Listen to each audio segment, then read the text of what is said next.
Hey everybody, this is Peter Palmiati, and this is Independent Crossroads. Today with me, I have Ben Jones. Hey Ben. Hey, what's up everyone? How you doing?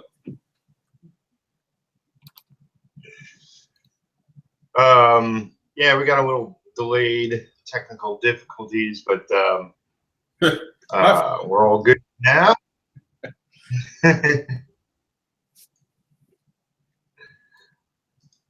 Yeah, so I set this up differently. Usually I don't make it public, but I'm not looking at the video, the YouTube channel. So if anybody's commenting, I'll check it before I close the Hangout. So Ben has been on Studio Synergy, and we all know a little bit about him, but let's dive into what's coming up for you, which is your first Kickstarter. Oh, it's not just my first Kickstarter. It's actually my very first full-fledged book of a comic nature. It's been a labor of love, to say the least. It's finally August 16th, the Kickstarter will start, and then we'll see if we can hit the funding goal and finally get this book in people's hands. Well, you know, just based off of your work, I think you should have not an easy time of it, but no, it's not. I don't think, you know, Kickstarters are never easy. I'm not planning for it to be easy. Unfortunately, I was telling friends, I'm a one-man show here where people have teams of people to help them out. Everything is running through me. So if it fails, it's all on me. If it succeeds, I'll be thanking for the people that did help. But, you know, it's fun. After playing art director on a video game, I had to take on a lot of responsibilities. So this is really no different. It's just I'm the worker and the director at the same time. Yeah. Well, it's definitely a challenge. I guess this is right now, you know, I got a project that I'm a part of on Kickstarter called Untold. Everybody probably knows about this. I've pretty much been posting since day one. And we're, you know, a quarter of the way funded. It looks good. You know, it looks like we'll totally get funded. And as soon as the money gets transferred, we're back on producing the book. But it's a lot of work, and I've been trying to work and do that at the same time, and I'm like getting distracted, and I gotta pull back a little, and yeah, so I can like actually make some money. Yeah, luckily I was able to finish the core book already. The only thing I have to do is ship it to HD for the final lettering. The dialogue script is completed. So for the first 32 pages, so all I have to do is kind of worry about promotion right now. Right. So that's all I've been kind of doing is keep throwing rocks in the pond, watching where the ripples go, and that way I can kind of see where I'm going to concentrate my efforts in the promotion of it and just go from there. I mean, I've never done anything like this before. I mean, from the comic book creation all the way through the printing and publication, I've never done any of this stuff. I've done, you know, pages here and there on independent books, but I've never had to deal with all of these extra things in coming down to this, where you would think Marvel, DC, Image, Dark Horse, they have a machine of people to do all of these things that you as the artist or you as the writer, you don't ever have to deal with. It's not part of your job. You do your part and hand it off to the next guy. Here, I do my part, and then I move it to my next part, and then I move it to my next part. And it just keeps circling around. It's actually a breath of fresh air when I have to send stuff off to Splash so he can color. But then I have to play editor. So when he sends me stuff, and then I'm going back and forth with him, and then the same thing happens with the letterer as well. So it never leaves my hands completely, which can be a good thing and a bad thing. Definitely. Yeah, it's to take on many things. Do you have any like programs or maybe websites that help assist in like organizing where every step of the process is at, or do you just like you're so on top of it that you know exactly where everybody is? I kind of know where everybody is. I finished my side as far as the penciling and inking first before I sent anything to Splash to do colors. So I wanted to make sure that section was done. Then I handed that off to him for coloring. And then once everything was colored, then I started handing stuff to the letterer. I didn't want to have it too scattershot to where I had, okay, well, pages 1 through 5 is being colored, 6 through 10 is being lettered. I'd have lost my mind. So I said, okay, I'm gonna do one section, and then I'm gonna do another section, and then I'm gonna do another section, and get it done that way. Because already here, it's controlled chaos. Unlike a lot of people or a lot of comic book artists and writers, they work from full scripts. I don't work from a full script because I'm drawing it myself. So I have a one-page synopsis usually of the book, just containing the major beats. And then when I'm drawing, I'm kind of creating the story as I draw. And a lot of times I have no idea what these characters are saying because I have no dialogue written. I just kind of have an idea of their interactions with and their personalities with other characters. Like there's a kissing scene in the book toward the middle of the book.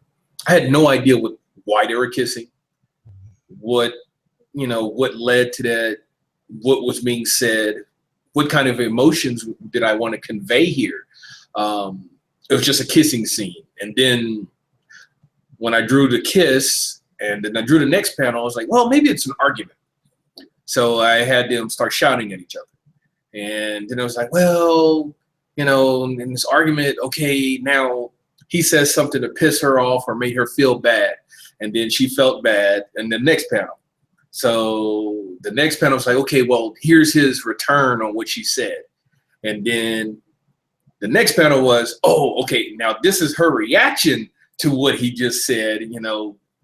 I had no idea what was going on. I'm visualizing these scenes more like a silent movie. And I'm kind of letting it flow from panel to panel and from page to page, just staying within the guidelines of my synopsis.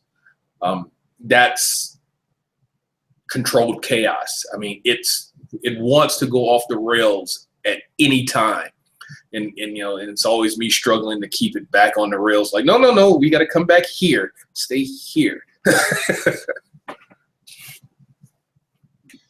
Well, having gone through that process, do you think you, going forward, like with the next book and so on, that you'll keep to that system, or will you improve on it? I don't know. I was thinking about this last night. I really don't know because I kind of figured out how to control the chaos as best I can. I don't want to change the entire process when I'm already used to the other process. It's like I already figured out the kinks in the armor there. I know what to expect there. Now, if I start doing a full script, I already know me as an artist and as a person. If I put a very stringent guideline saying, okay, this is my script, I'm going to get bored with it, with the entire thing, because it's like, wow, I'm just drawing what I've already written. There's nothing new, nothing fresh, nothing inspiring me to continue on. The way I do it, it always is new. It's always something new and inspiring me to push forward. It's like, oh, because when I draw this page, I don't know what the next page is. So as a creator, I'm also being the reader of the book as well during its creation.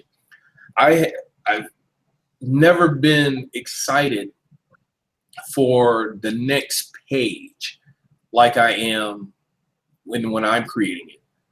You know, a lot of times when you got a script in, you would look through it and like, oh man, okay, that page is going to be fun.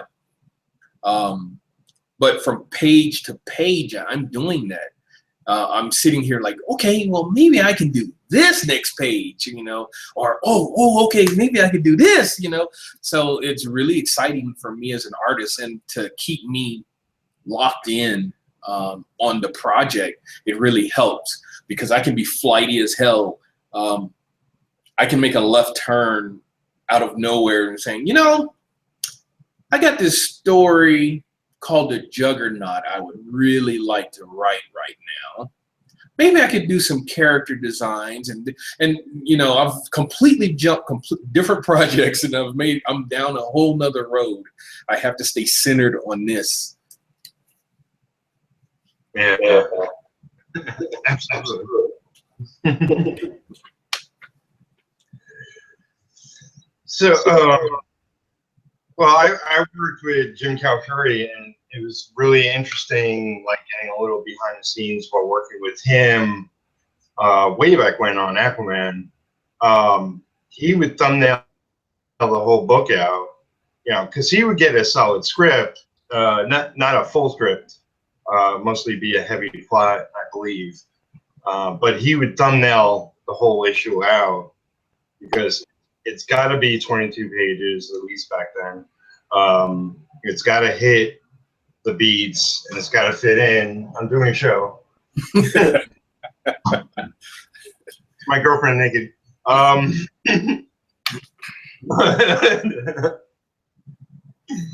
Anyway, yeah. So you know, he it works best for him to work like that, so tight and anal about like every page and the pacing of it and whatnot.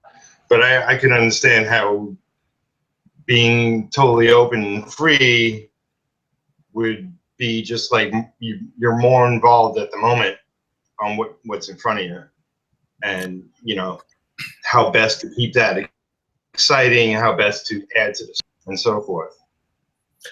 It is, I mean, the dangers of it is, like you said, it has to be a certain amount of pages. Now, if I was working for a company and working with even if I was working with a writer, or where I had a set 22 pages to get done per book, I would definitely not do this style.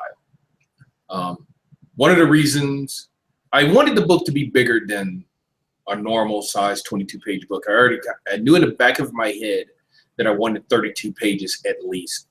But when I drew it, or when I was configuring the pages, because I don't know if you can see on the webcam, see these little sticky notes?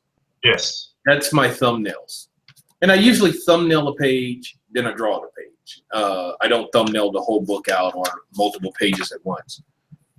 But when I was drawing this, I had it essentially about 22 pages. I guess I was just used to it. Well, in the back of my head, I guess I knew I wanted 32 pages. So as I was looking through the book and I was looking at the flow from page to page, I was like, oh man, I'm missing something here. There, you know, it's like taste testing your cooking. You know, you pick up a little piece and you taste it, like, I'm missing something here. There's this ingredient. So pages had to start getting added here and there. I would throw it, okay, I need this to flow better. And it blossomed to 32 pages. And I was like, if I was working for a company, there's no way in hell I'd have been able to do this. But since it's my book, I get to do what the hell I want. So my first idea of the 32 pages actually came into fruition. But even now, I'm looking at the book. I didn't capture all the beats that I wanted in this book. Some things took a little bit more, a few more pages to really give a good look at what I was trying to show. So now with the Kickstarter, like right now the Kickstarter is 3,500. If we go up to 4,500 on the stretch goals, I'll add 12 more pages, and that'll capture one thing that I left out. And I still might add it in. It depends, you know, depends on money, because I have to get that colored and get that lettered.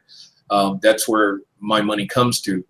But I already have them drawn right now. It's gonna, if it doesn't happen, it'll end up being a part of issue 2. And you know, realistically, if I'm able to hit the miraculous number of 5,500, the book becomes exactly what I wanted.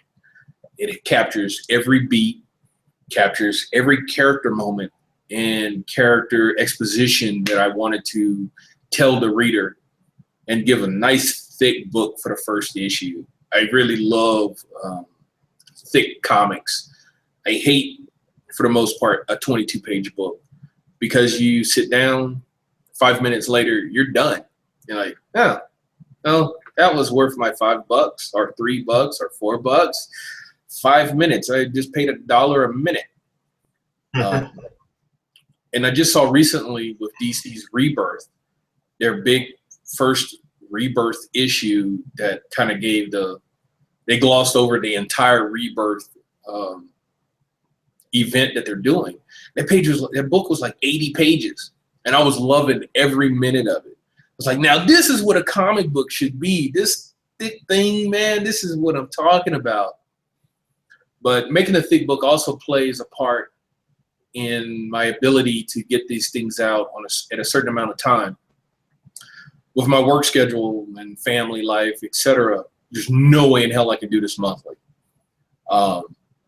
So giving the readers a nice thick book helps, saying, okay, well, you know, if I got the equivalent of 3 or 4 issues in one book, hell, I can wait several months before the next book comes out, because I'm going to get about the same amount again. So I don't have to, I'm not sitting here like, okay, I need to make this amount of money so I can pay my colorist. Oh, but if I work overtime, as much overtime as I can to pay for the colorist, I can't work on the book. Yeah, okay, well, maybe I'll do commissions. Well, if I do commissions, then that's still taking away from money from the book, or time from the book.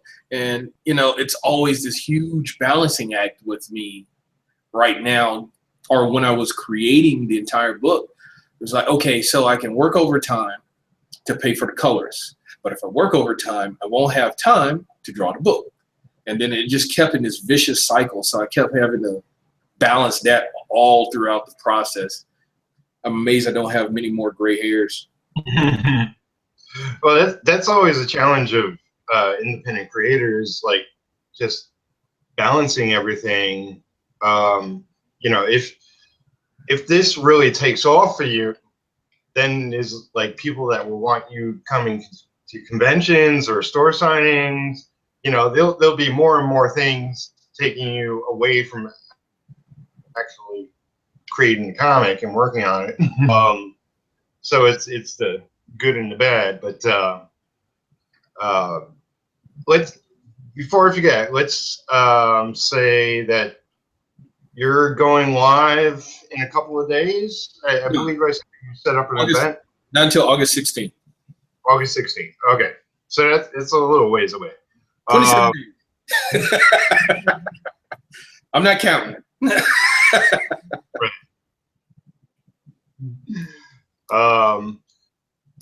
People will be able to go check it out next month.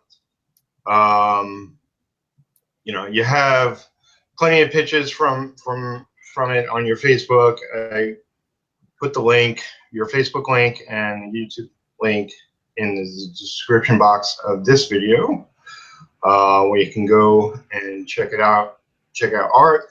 You did a video today. What was that about? Is that will be that ongoing thing? Yeah, leading up to the Kickstarter, I'm do these videos, not just for promotion, but explaining, much like we're talking about now, is some of the things that I've went through as an independent artist trying to create a book. Maybe give some information that might be kind of lost in translation out there on the internet. So people can kind of see behind the scenes of me creating this thing. I mean, they're not seeing the book creation, but they're hearing me talk about aspects that you would think about. Like I think the next one I'm going to bring up things like UPC codes and all this, you know, if you want to sell through Amazon, those things that you as a creator, you might not think about unless you're very business oriented and have at least researched the industry and kind of know where you're going, what you're going to do, and how you're going to do it.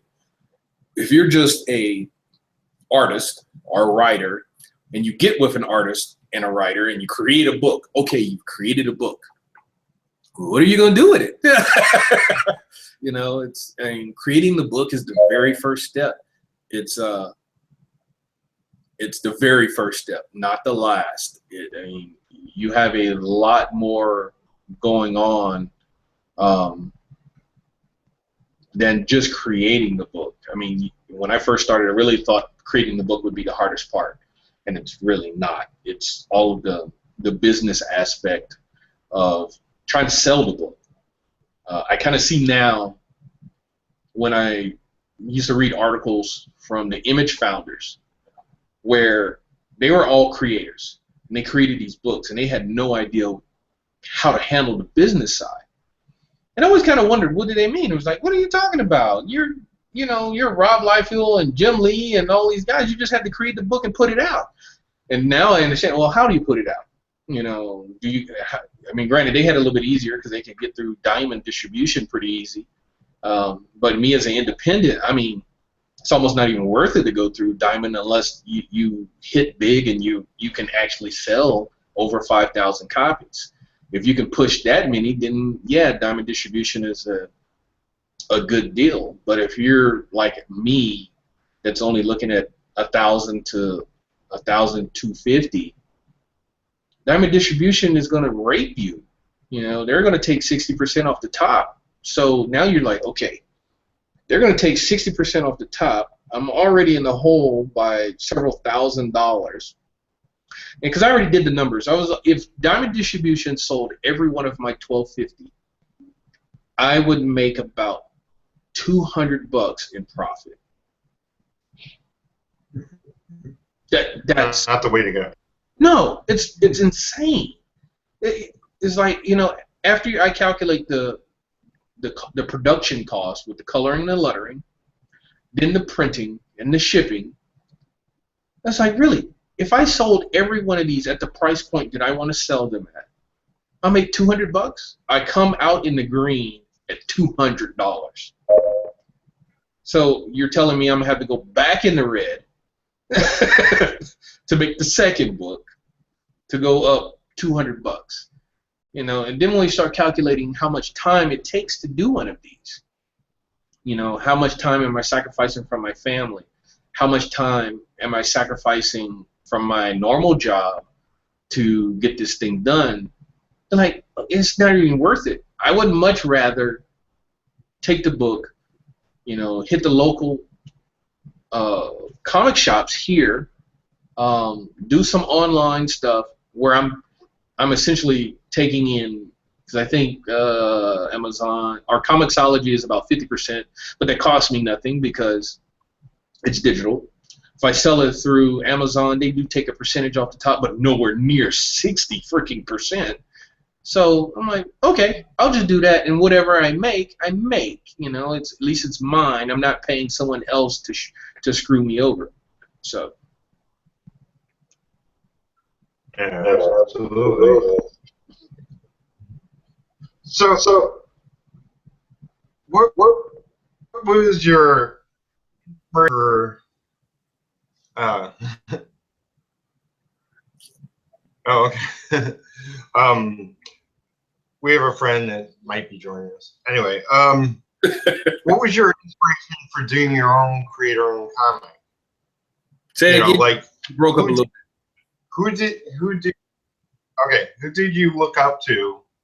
Was it the Image guys? Was it anybody else? Like people, creators doing their own books and putting it out there. Originally, it was the Image guys. Like I didn't know when I was in high school. You know, I could draw, and I loved comics, but I hadn't put the two and two together. When I saw those guys, they were like, yeah, they're creating their own comics. I'm like, and I, as a kid back then, stood back and like, wow, people actually do create and draw these comics. Oh, they're creating their own. You know, because you kind of live in this mist of ignorance where Marvel creates Spider-Man, Marvel creates X-Men, DC creates Superman. At the time, I hadn't connected the creators with the creation. And then when I started actually paying attention, and then that's what actually right when Image, because I really started getting into Rob Liefeld and his New Mutants. A buddy of mine from high school, he introduced me to it, and it looked so different from everything else. And I got into it, like, oh, who's this guy? Oh, Rob Liefeld. And then almost weeks later, that's when Image blew up. You know, it's like, yeah, Rob Liefeld's he's making a new thing, his own thing without Marvel. And it really inspired me to be a creator. That's what I wanted. When I first started drawing combo characters, 90% of the characters I drew were my own. They weren't Batman, Superman. The Hulk, I used to draw a lot. But most of them were mine. I remember sitting in art school in 9th grade creating a comic book called Genesis on 8.5 by 11 typing paper, you know, and I'm sitting there trying to figure out how in the hell do they do the lettering this small? You know, it's like, I don't have a pen that could actually get a line this small. And I remember it was during Jim Lee's run of Killer Instincts, his Killer Instincts tour. And he went to Lake Charles, Louisiana, where I met him and Will Sporticio. And I showed him the stuff, like, hey, man, look at my stuff. This is awesome, ain't it? And they went to laughing. I mean, now that I look back, I was like, oh, God, I bet it was fucking horrible. But I remember them because they were getting ready to do a Genesis storyline, and they saw the name. But that's the thing. I wanted to go to Image to be a creator, not just to be an artist. I didn't want to work just in someone's bullpen of artists. I wanted to be a creator. I wanted to not just create characters, but create stories, create worlds, and bring them to life. And apparently the only way I'm going to be able to do that is the independent route. But I will also say there's two independent guys that caught my attention recently that really said, or really told me in the back of my head, I should do this. And that was Kenneth Brown and Bob Sally. Both of them, you know, they did the work. They got with artists, because these two guys are writers, but they got with artists and got their books done and made, and they're done well. And I was like, oh, look at this.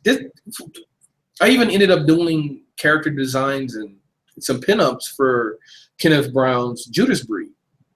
And I sat back and I was like, well, wait a minute, I'm doing work for his book. Why can't I be doing work for my book? You know, if I'm a good enough artist that people are willing to hire me for it, then I should be doing it myself.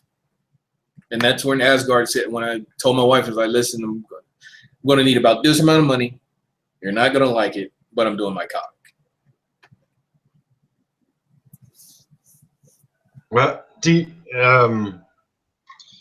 you believe it's almost 25 years for Image?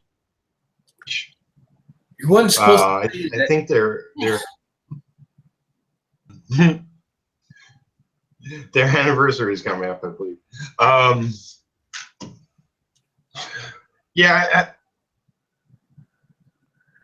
I got approached recently by a writer, and you know, because I'm mostly still known as an inker. You know, if anybody approaches me as something that's as a penciler, I'm definitely interested. And he sent me some stories, and I'm going to read them and pick one and go for it. But I do, you know, I do have my own creations that I want to spend more time on and get them out, like you are, and you know, bringing hundreds of people a month on Kickstarter are putting out there. You know, frankly, I like every aspect of making comics, from behind the scenes to being the star on a book and whatnot. So I guess what I want to dive into is, okay, you got a Kickstarter. You mentioned to me it's going to be days. Are you prepared to keep people fully in for 30 days, or do you have like some kind of plan laid out to besides stretch goals, but to, like, you know, mix it up a little bit along the way? Because I know it can get really repetitive, posting Kickstarter link, Kickstarter link, Kickstarter link every day, and it's like, you know.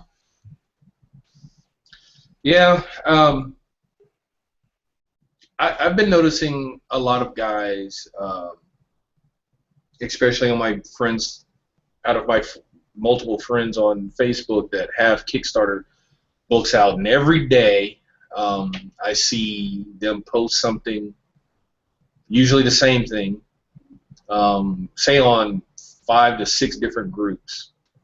And I look at my Facebook, the little icon saying, hey, you have a new notification. You click on it, and it's like 9 different things from one guy. You know what it is. After about a week, he's like, oh, yep, he's putting his Kickstarter thing up there. I haven't really thought about how in the hell am I going to do that. I know I want to do as many updates on the Kickstarter page itself. I just, other business-minded people have disagreed with me on this, and but I'm a firm believer in you have to do what you believe is right, even when everyone else tells you, oh no man, you need to do this. Sometimes you just have to kind of go with your gut feeling and say, you know, I just don't want to do that to people. So you won't be seeing Facebook media blast and complete social network saturation every day. I don't think you need to every day. I might do some live videos, letting people, you know, talk to me. You know, I'll you know, if they're interested in the book, you know, they can, you know, ask me questions, and I, you know, give them as many answers as I can. Things like that. I might do random sketches and stuff to try to get people involved, not just throw a picture in their face and say, hey, come to my Kickstarter and give me money, please. I'd rather people be involved. The nice thing is I think I've planned the Kickstarter fairly well with the timing of the local convention here in Las Cruces. I'm fairly well known here as a comic book artist, and I have a lot of fans in this area. So I already have like some prints to give out there. I'll be giving free prints of Asgard. It'll have the Kickstarter page on it, you know, the link on there. You know, things like that. Just give those away for free. You know, I've already got the prints made. You know, just things like that. I really want to do things a little differently than maybe the prescribed way. And could come bite me in the ass, you know, to do it differently than everyone else seems to be. But, you know, this book is built off of being different. I mean, from its very creation to the finality of it. So why try to join the herd now? You know, I'm the lone wolf. I'm sitting out here by myself, doing this by myself for essentially.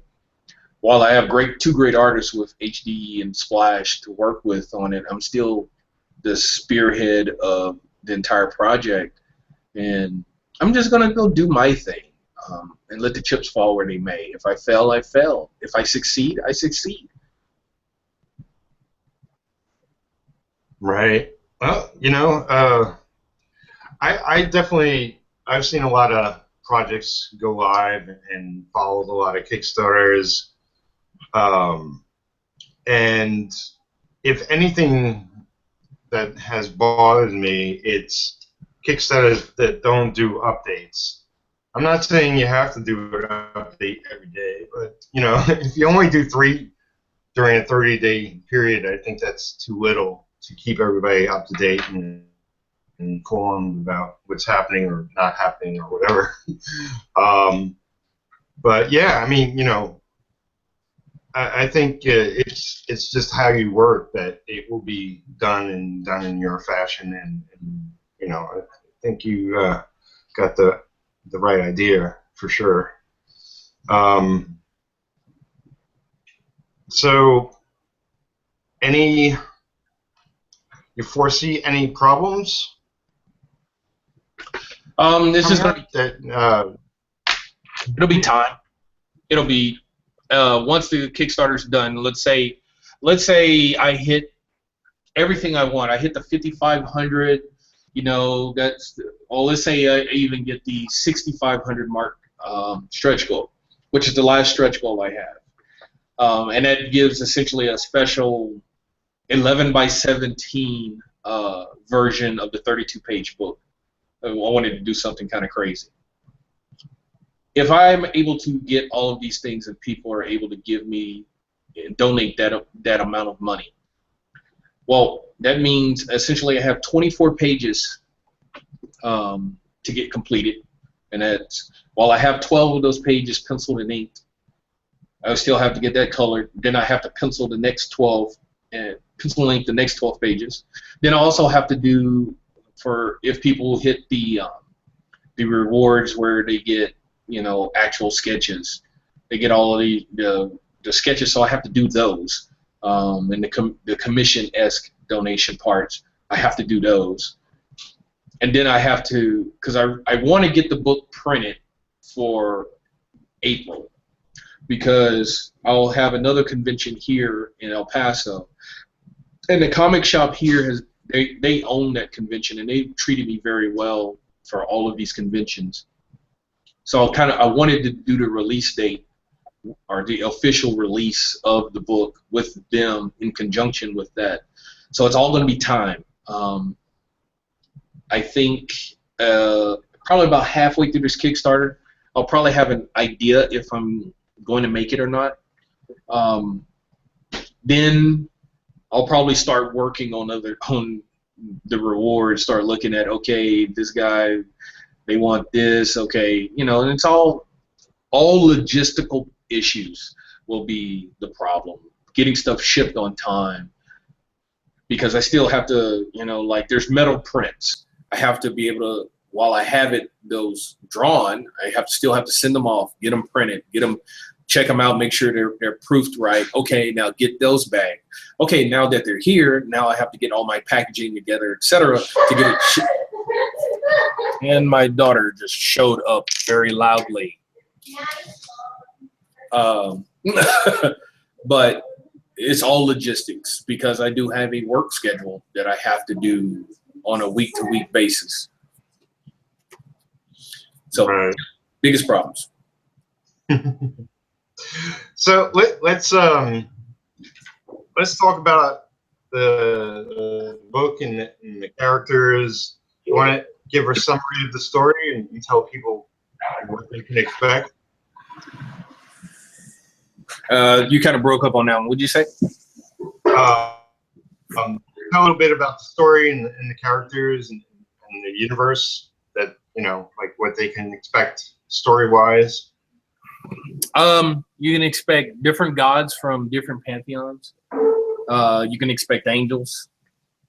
You might even run into myths like Excalibur and things like that.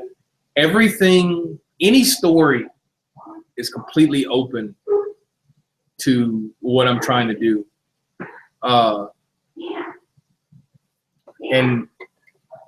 But it's going to be very character driven. Try to throw something at my kids. That's what I want it to be, very character driven. And like the main character, Desmond Dubois,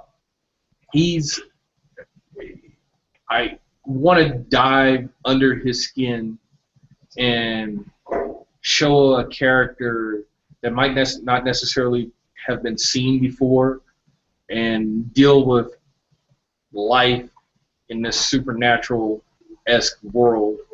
And how he deals with these things is going to be the fun thing. You know, I try to imagine a quote-unquote, say if Superman just popped up in our world.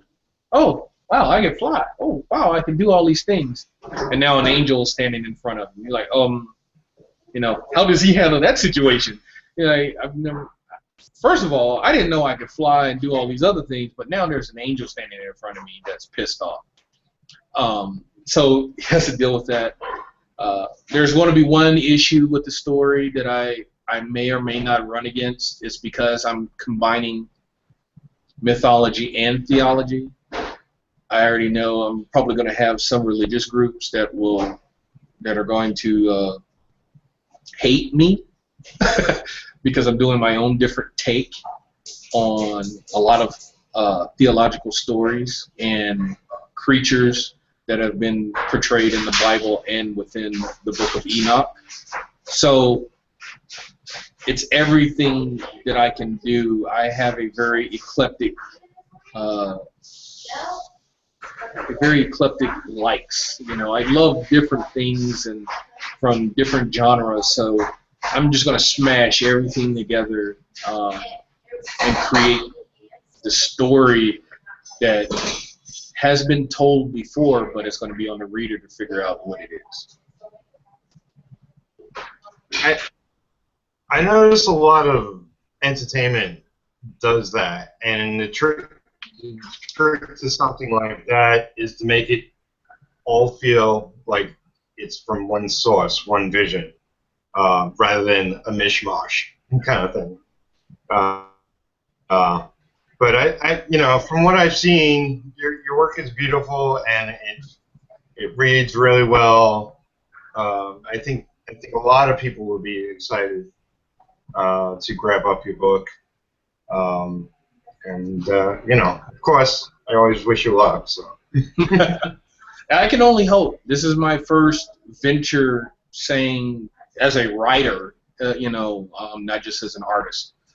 So that's the one area that I'm like, I don't know. You know, I pour over, especially once I write the dialogue, I pour over it because I don't want to be, oh, wow, look at this artist trying to write. You know, I've always said that I was a writer, and I've actually done well as a writer writing other things. And, you know, people always told me, from a technical aspect and from a creative aspect, oh man, you write so well.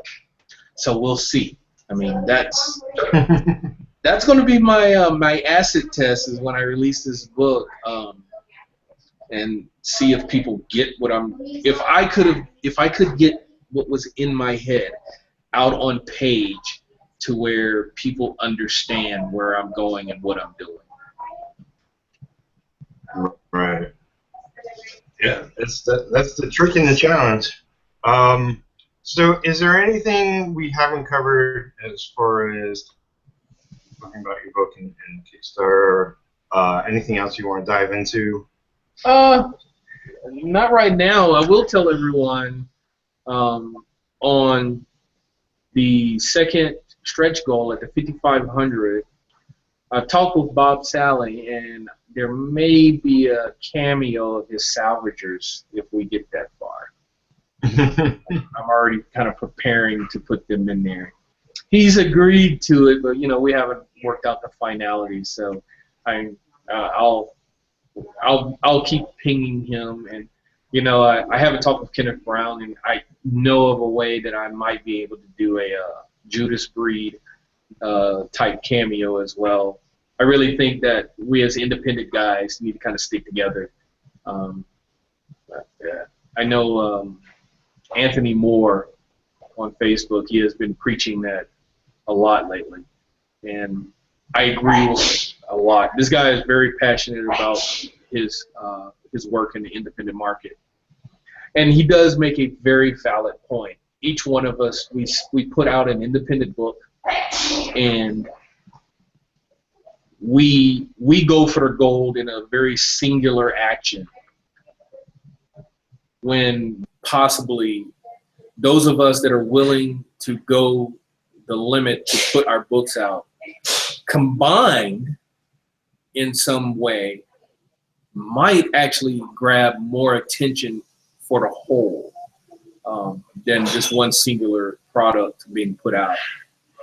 It takes a lot of logistics. I mean, we saw exactly what happens at Image when you have a bunch of guys that decide to come together and say, okay, we're going to put this comic book company together and do this.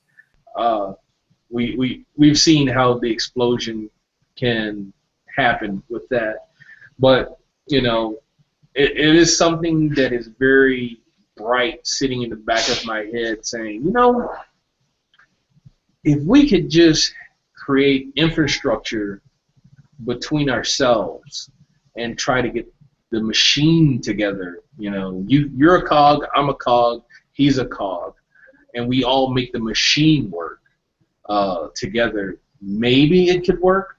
I don't know. You don't know. I mean, it would be a huge undertaking, to say the least. But I think that's where independence will start making progress in the industry, is when you start seeing 2 or 3 projects and groups saying, let's come together and, put out this product to actually compete with the mainstream guys. I mean, they have their machine. They have their infrastructure. They have every artist and every writer, and everybody else wants to go there. So to compete, you have to give something different or give something more than what they're offering. And maybe it'll push them to do bigger and better things than just bigger things. They keep doing bigger, they don't necessarily do better. So I think that might be the way to go about things, but how to do it and to get everybody together, that's beyond my skills, I think.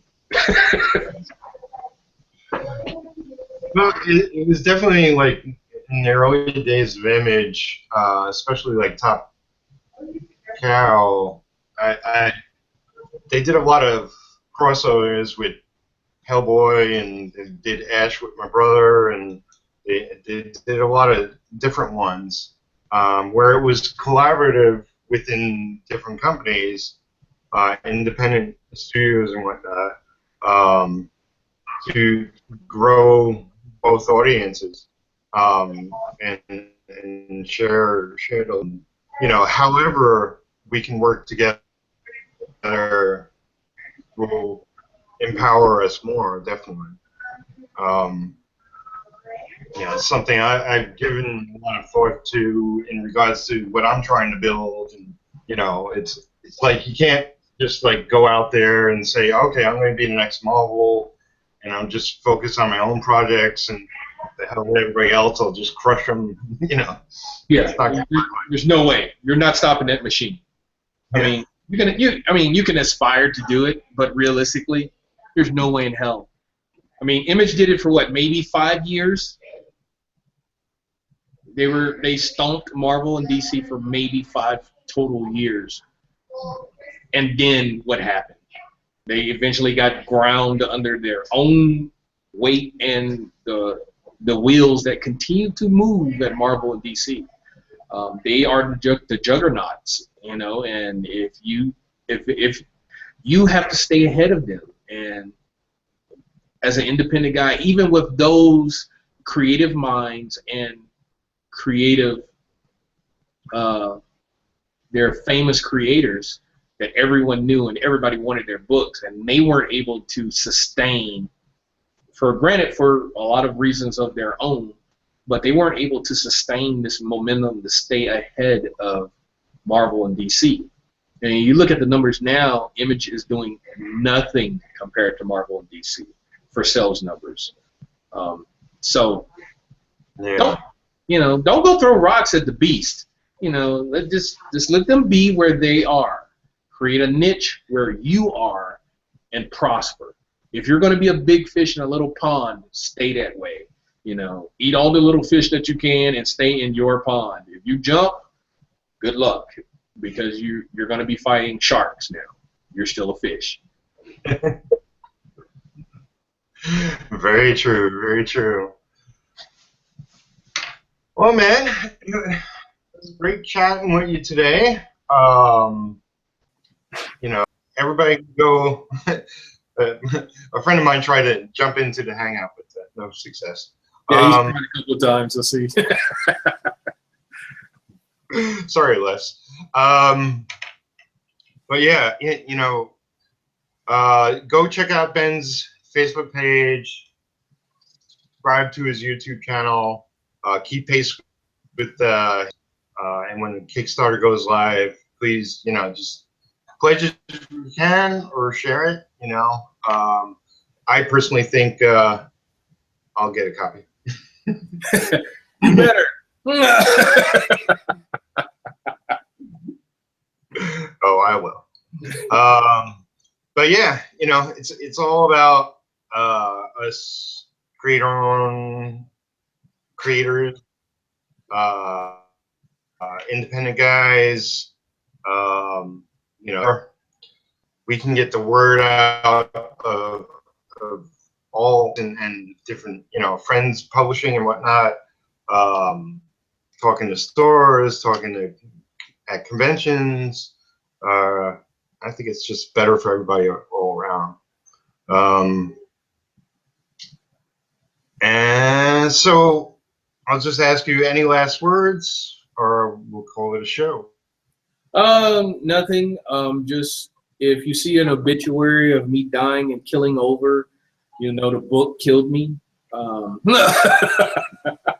In trying to do as so many things by myself, but 27 days, guys, and this has been my dream since high school to do. It will be completed one way or another. If this route doesn't work, I'll figure something else out. Way cool. All right, before I end this, I'm going to check out.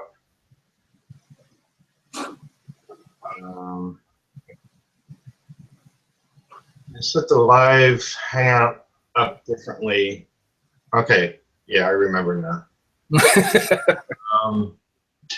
No, it's like if you set it up via YouTube, you get a live comment stream, but I set it up through G+, so we don't get that. So I just wanted to check. All right, everybody, thank you for watching. Please comment, share, and I hope you tune in next time. We'll do another Independent Crossroads. This has been Peter Palmiotti and Ben Jones. We'll talk later. Bye.